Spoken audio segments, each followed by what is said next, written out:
the ones who've thought about it, and there are a lot of those. But for a lot of people, particularly those who are just repeating what they think they should say or responding to the momentary rage of the moment, they just throw stuff out.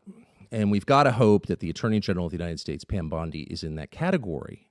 She said this just yesterday. Watch. There's free speech, and then there's hate speech. And there is no place, especially now, especially after what happened to Charlie, in our society. There's free speech, and then there's hate speech. This is the Attorney General of the United States, the Chief Law Enforcement Officer of the United States, telling you that there's this other category called hate speech. And of course, the implication is that's a crime. There's almost no sentence that Charlie Kirk, and I'm not running the risk of appropriating his memory for my own ends by saying this, it's provable. There's no sentence that Charlie Kirk would have objected to more than that. And you've got to think the Attorney General didn't think it through and was not attempting to desecrate the memory of the person she was purporting to celebrate, that she just threw that out there, that she hadn't thought about it. You hope that. You hope that Charlie Kirk's death won't be used by a group we now call bad actors to create a society that was the opposite of the one he worked to build. You hope that.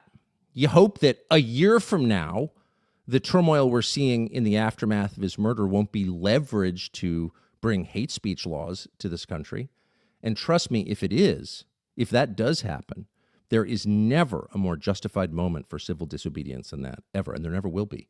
Because if they can tell you what to say, they're telling you what to think, there is nothing they can't do to you because they don't consider you human. They don't believe you have a soul.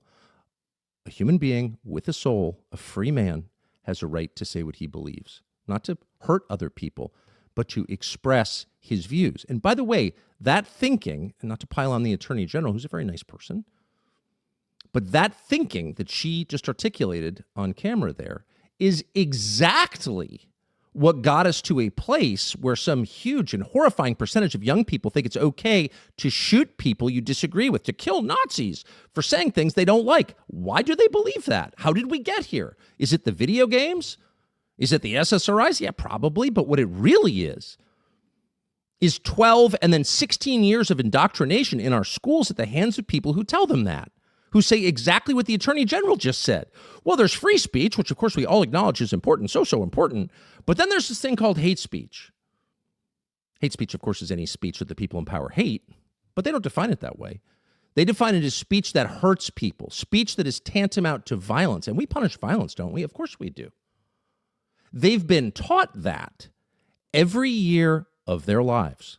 And so naturally, most of them believe it. So when Charlie Kirk is shot in the throat with a .30-06 on camera, I doubt very many young Americans want to see something like that or actually applaud the death of a man, a father, a husband.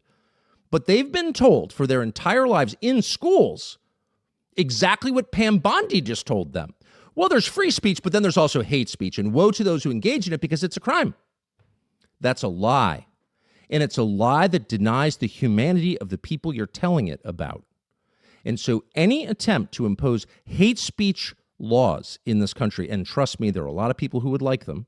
There are a lot of people who'd like to codify their own beliefs by punishing those under the U.S. Code who disagree with their beliefs. Any attempt to do that is a denial of the humanity of American citizens and cannot be allowed under any circumstances. That's got to be the red line. Because again, when they can do that, what can't they do? And this is something, by the way, that Charlie thought about a lot and that I had occasion to talk to him about a lot. And I really don't want to make any of this about